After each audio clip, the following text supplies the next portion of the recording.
Oi, alunos e alunas, tudo bem? Eu sou a doutora Franlix e eu vou te ensinar a circulação sanguínea. O nosso sistema circulatório, ele é responsável por transportar sangue para todos os tecidos do nosso corpo. Então, levando oxigênio, levando nutrientes, levando hormônios, da mesma forma coletando resíduos metabólicos, gás carbônico. Então, a principal função do nosso sistema circulatório é circular, ou seja, é transportar sangue.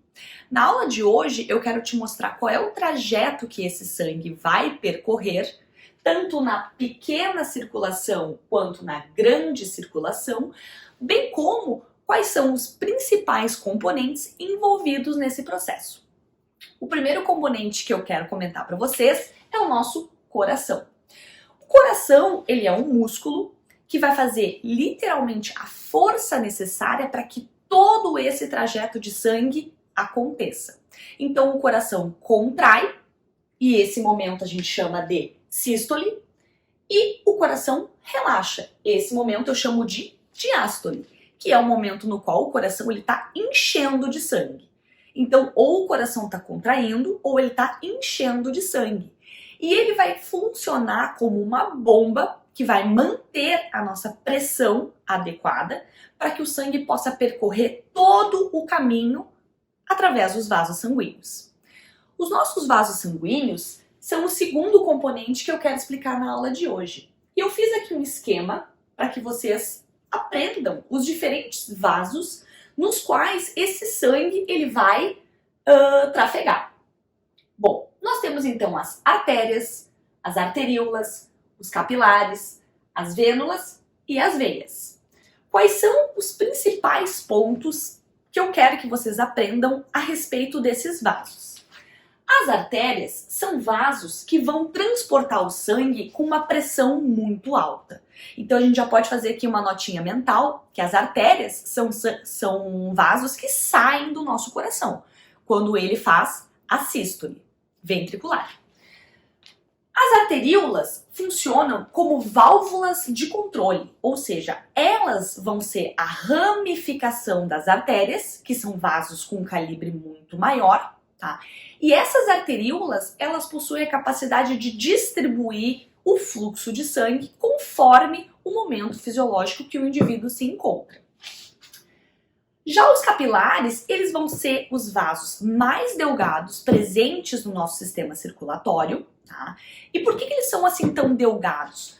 Porque é nessa região que eu vou ter as trocas gasosas, ou seja, eu vou ter o trânsito de oxigênio e de gás carbônico. Dessa forma, conseguindo oxigenar os meus tecidos. Numa outra aula, nós vamos aprender como esse processo ocorre. Mas por hoje, eu quero que você grave que os capilares são esses vasos nos quais eu tenho as trocas gasosas. Quando o meu sangue sai dos capilares, os vasos que eles vão encontrar vão ser as vênulas. Esses vasos representam uma etapa anterior do que as veias, que vão ser os vasos que vão transportar o sangue de volta para o meu coração. Quando esse sangue está voltando para o meu coração, através das veias, eu vou ter ali dentro uma pressão muito mais baixa. Então aqui inicialmente os principais pontos de cada um dos vasos. Além disso, para complementar o conhecimento de vocês, eu fiz aqui um esquema representativo das paredes desses vasos. Vocês vão entender com o passar do tempo que tudo na fisiologia faz sentido, tudo tem um porquê.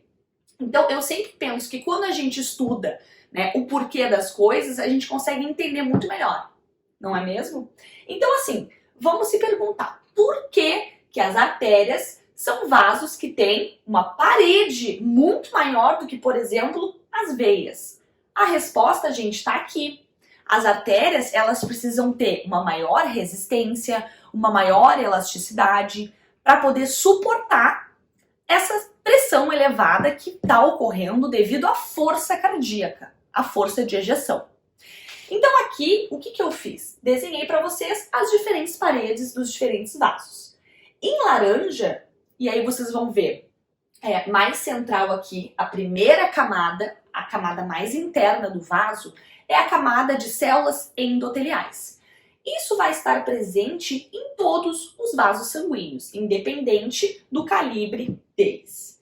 Já o tecido elástico, que eu representei aqui em amarelo, nós podemos ver que eu tenho numa maior proporção nas artérias e nas veias. Por quê? Porque eu preciso ter essa elasticidade para poder trabalhar com essa pressão, seja ela de ejeção ou de retorno venoso.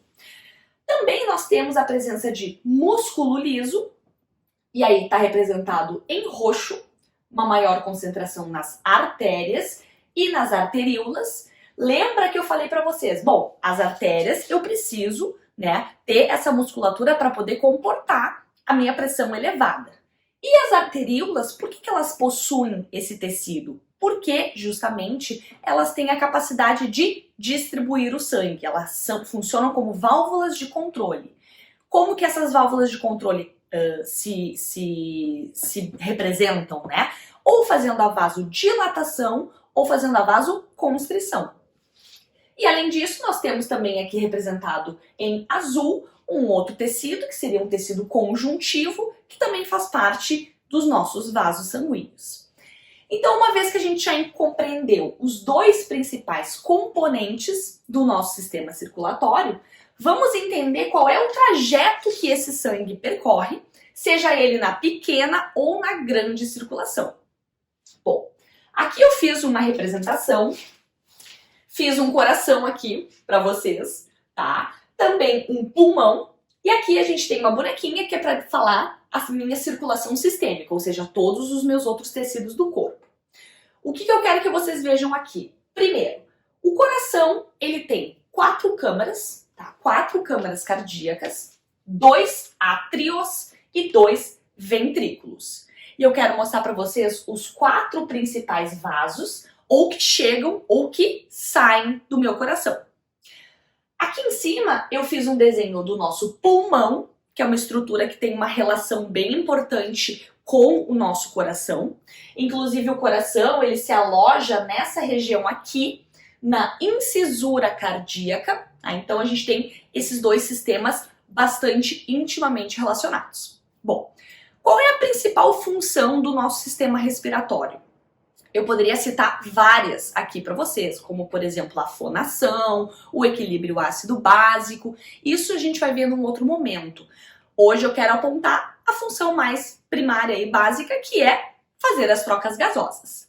Então o meu pulmão, ele consegue captar oxigênio da nossa atmosfera terrestre, tá? Esse oxigênio ele passa pelas vias aéreas superiores.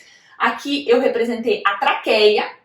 Vejam que é uma estrutura que possui anéis cartilaginosos justamente para o sangue, para o ar poder passar livremente por ali. E existe um termo no respiratório que a gente fala bastante, que seria o colabamento das vias aéreas. Então, para evitar que isso ocorra, nós temos ali uma estrutura de cartilagem que faz como se fosse um túnel para o meu ar poder deslizar e chegar nos meus brônquios, que se ramificam em bronquíolos, e depois em alvéolos, que vão ser as unidades respiratórias. Bom, aqui embaixo a bonequinha, acho que não tem muito o que explicar, né? É uma bonequinha aqui com o bracinho, com as perninhas, com todos os outros tecidos que eu preciso que estejam envolvidos nessa circulação. Muito bem. Gente, eu poderia começar explicando para vocês o trajeto da minha circulação sanguínea de qualquer momento. Então, por exemplo, poderia começar pelo átrio, poderia começar pelo ventrículo.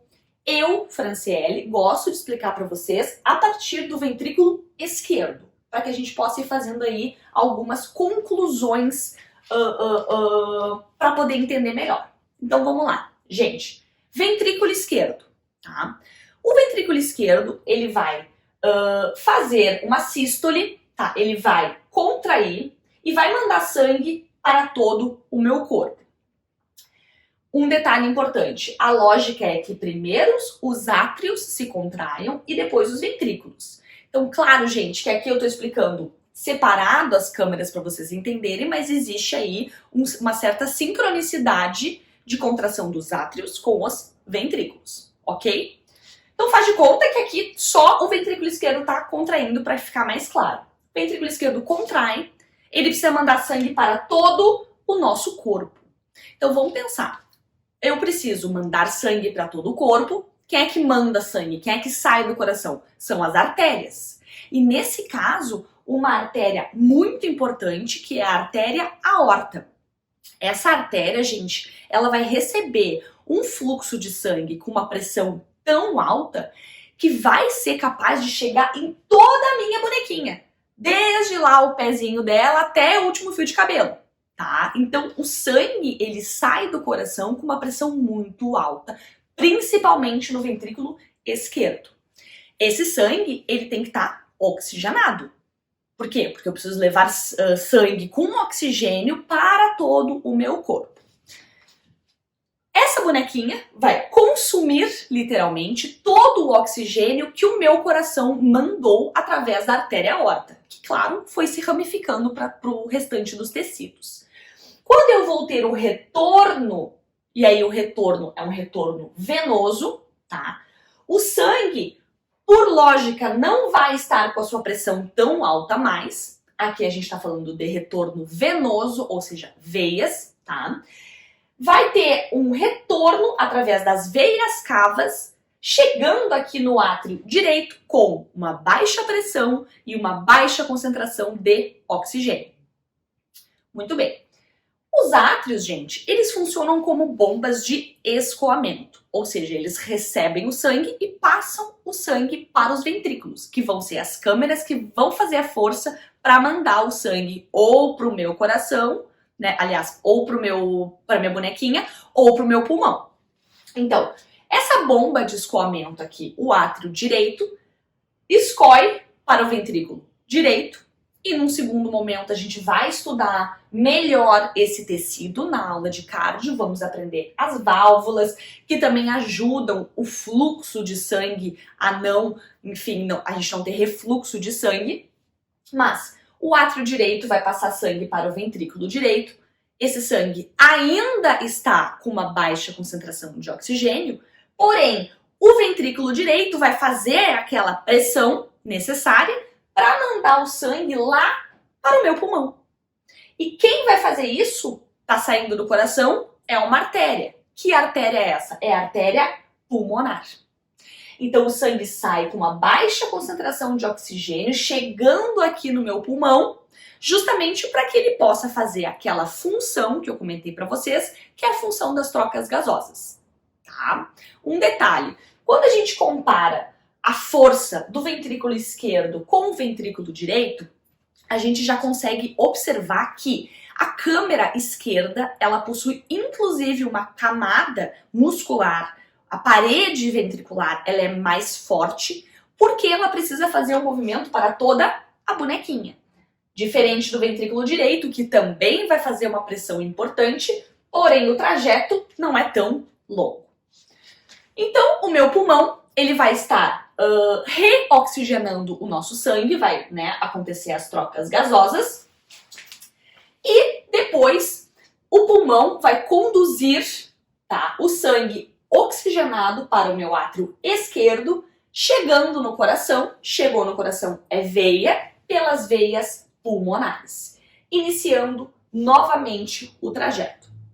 Então, como a gente está falando de um ciclo, é claro que isso vai estar sempre acontecendo e sempre vai estar ocorrendo de maneira sincronizada. Então é bem importante vocês entenderem isso. Existe um potencial cardíaco, tá? Que vai garantir que primeiro os átrios se contraiam e depois os ventrículos. Então isso tudo está acontecendo ao mesmo tempo. O coração, ele nunca fica vazio. Frase de efeito essa daí, né? Bom, uma última coisa que eu quero apontar para vocês aqui, que pode ajudar vocês a fixar isso melhor, é o seguinte. Podemos também dividir o coração em coração direito e coração esquerdo. Lembra, no coração esquerdo, a gente tem duas câmeras que têm uma grande concentração de oxigênio. Então, aqui porque está recebendo do pulmão e aqui porque está levando para minha bonequinha. Então, o meu coração esquerdo, ele possui uma grande concentração de oxigênio. E eu chamo isso de sangue arterial. Diferente do outro lado, do meu coração direito, que possui uma grande concentração de gás carbônico. Por quê? Aqui eu vou estar mandando o sangue para ser reoxigenado e aqui eu vou estar recebendo esse sangue, né, que veio lá da minha bonequinha. E nesse lado do coração, gente, nós temos o conceito de sangue venoso. Muito cuidado com esse conceito, porque assim, sangue arterial, alta concentração de oxigênio. Sangue venoso, baixa concentração de oxigênio. Tudo bem. Só que, cuidado para não pensar o seguinte, o sangue arterial circula dentro das artérias. Isso não está correto. Por quê? Vou te mostrar. Tá vendo aqui essa artéria? Essa artéria, ela tem sangue arterial, correto? Porque tá saindo do ventrículo e tá indo lá pra minha bonequinha para poder oxigenar ela. Mas e essa artéria aqui? Essa artéria, ela tem sangue venoso, tá bem? Então, muito cuidado com esse conceito para que vocês não confundam a localização do sangue com a concentração de oxigênio.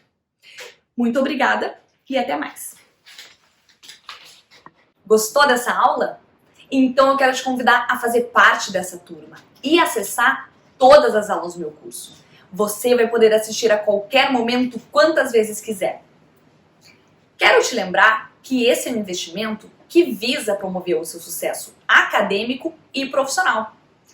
Afinal de contas, quem tem domínio e conhecimento verdadeiro sempre tem mais chance de se destacar, seja no mercado de trabalho ou na faculdade. Então, se você quer continuar aprendendo, eu vou te dizer duas coisas que vão te motivar ainda mais. A primeira é que eu te dou garantia total de satisfação.